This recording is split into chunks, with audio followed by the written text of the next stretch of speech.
4 August 2024 পুরো সড়ক যেন এক রণাঙ্গন। একদিকে সহপাঠী সহযোদ্ধাদের হারিয়ে ছাত্র জনতার চোখে এক দফা দাবি আদায়ের দাবানল, অন্যদিকে যে কোনো মূল্যে যৌক্তিক আন্দোলন দমনে মরিয়া স্বৈরাচার শেখ হাসিনার সরকার। নিরস্ত্র শিক্ষার্থীদের ওপর তখনও চলছিল গুলি, রাজপথে ঝরছিল তাজা প্রাণ। তবে এতে আরো দৃঢ় হচ্ছিল ছাত্র জনতার লক্ষ্য, ছিল শহীদদের রক্তের প্রতিদানে গণতন্ত্র ফিরিয়ে আনার প্রত্যয়। এদিন সকাল 11টায় গণভবনে নিরাপত্তা সংক্রান্ত জাতীয় কমিটির বৈঠকে যোগ দেয় শেখ হাসিনা। সেখানে উপস্থিত ছিলেন সাবেক আইজিপি চৌধুরী আব্দুল্লাহ আল মামুন, সাবেক আইনমন্ত্রী আনিসুল হক, সাবেক স্বরাষ্ট্রমন্ত্রী আসাদুজ্জামান খান কামাল সহ 3 বাহিনীর প্রধানরা। সেখানে গোয়েন্দা প্রতিবেদনে জানানো হয় আন্দোলন গুরুতর পর্যায়ে চলে গেছে, যা দমন করা প্রয়োজন। তবে সেই সময় নিজের দুর্বলতা শুনতে নারাজ ছিল স্বৈরাচার সরকার। বৈঠক চলাকালে পরিস্থিতি আরো অবনতি হলে তা মুলতবি করা হয়। আদালতে দেওয়া জবানবন্দিতে 4 আগস্টের পরিস্থিতি নিয়ে এসব বিষয় তুলে ধরেন সাবেক আইজিপি মামুন।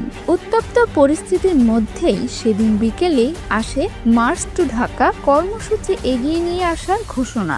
জানানো হয় 6 আগস্টের পরিবর্তে 5 আগস্টেই হবে মার্চ টু ঢাকা কর্মসূচি। দেশের বিভিন্ন প্রান্ত থেকে রাজধানীতে আসতে দেশবাসীর প্রতি আহ্বান জানান আন্দোলনের নেতৃত্বে থাকা তখনকার অন্যতম সমন্বয়ক আসিফ মাহমুদ। সম্ভব হলে রাতের মধ্যেই মুক্তিকামী ছাত্র জনতাকে ঢাকার রাজপথে অবস্থান নিতেও আহ্বান জানান তিনি। এরপর রাতে শেখ হাসিনার বিদায় ঘণ্টা বাজানোর চূড়ান্ত সিদ্ধান্তের কথা জানান শিবির নেতা সিকবাহুতুল্লাহ। বেসরকারি টেলিভিশনের সাংবাদিক কেফাতুল্লাহ সাকিলের পোস্টে উঠে আসে সেই চিত্র। সেখানে তিনি লেখেন, সর্বশেষ 4 আগস্ট রাতে মিটিংয়ে তিনি আবার এসে বলেন, কালই হাসিনাকে ক্ষমতাচ্যুত করতে চাই। আমরা সব পরিকল্পনা প্রস্তুত করছি, কাল যেভাবেই হোক আমরা গণভবন দখলে নিব।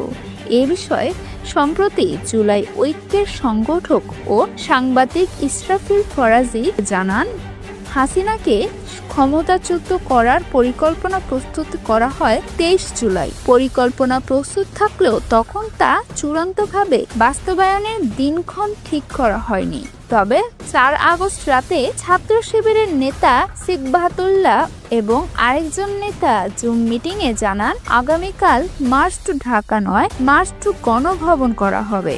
4 আগস্ট রাতে স্বৈরাচার পতনের দিন চূড়ান্ত করা হয় বলে তিনি জানান। অবশেষে টানা 36 দিনের দুর্বার আন্দোলন শেষে 2024-এর 5 আগস্ট স্বৈরাচারের শেকল ভেঙে স্বাধীনতার 2.0 পায় দেশবাসী। পলিটেকো নিউজ, আমি তাসমিয়া বিনতে জামান স্নেহা।